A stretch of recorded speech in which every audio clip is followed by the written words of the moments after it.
Hi friends, welcome to Tom and Jerry Kitchen. நம்ம இன்னைக்கு இட்லி மாவுல பணியாரம் எப்படி பண்றதுன்னு பார்க்கலாம்.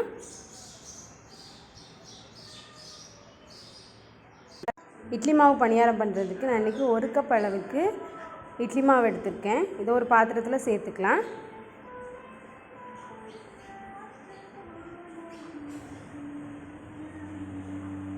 இனி இது கூடவே 1 கப் அளவுக்கு அரிசி மாவு சேர்த்துக்கலாம்.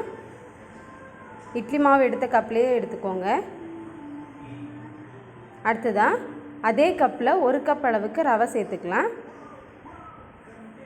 அடுத்ததா 1/4 கப் அளவுக்கு சர்க்கரை சேர்த்துக்கலாம். சர்க்கரையோட அளவு வந்து உங்க டேஸ்ட்டுக்கு ஏத்தாப்புல சேர்த்துக்கோங்க. 1/4 கப்ன்றது கரெக்ட்டா இருக்கும். அடுத்ததா ஒரு பிஞ்ச் அளவுக்கு சோடா உப்பு சேர்த்துக்கலாம். இதெல்லாம் சேர்த்து நல்லா மிக்ஸ் பண்ணி விட்டுக்கோங்க. இப்போ எல்லாம் சேர்த்து நல்லா மிக்ஸ் பண்ணியாச்சு. இனி கொஞ்சம் கொஞ்சமா தண்ணி சேர்த்து இட்லி மாவு பதத்துக்கு ரெடி பண்ணிரலாம்.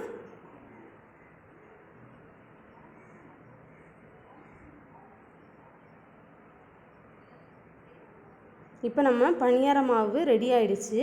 இனி இத ஒரு 10 நிமிஷத்துக்கு ஊற வச்சிட்டு அதுக்கு அப்புறம் பணியாரம் போட்டு எடுத்துக்கலாம்.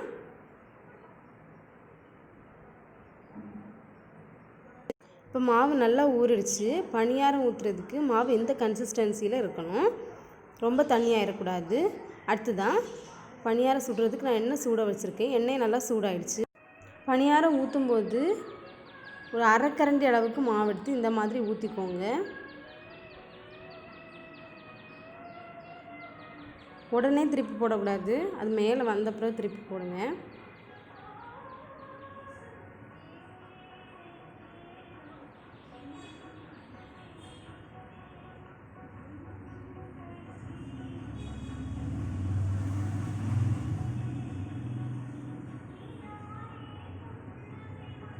இப்போ நம்ம பலகாரம் நல்லா வெந்துடுச்சு. இதை எடுத்துடலாம்.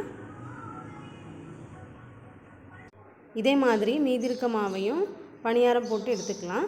இதை நீங்களும் கண்டிப்பாக உங்கள் வீட்டில் செஞ்சு பாருங்கள். இந்த வீடியோ பிடிச்சிருந்துச்சுன்னா லைக் பண்ணுங்கள், ஷேர் பண்ணுங்கள், கமெண்ட் பண்ணுங்கள். முக்கியமாக டாம் அண்ட் ஜெரி கிச்சன் சேனலுக்கு சப்ஸ்கிரைப் பண்ணுங்கள். தேங்க்யூ.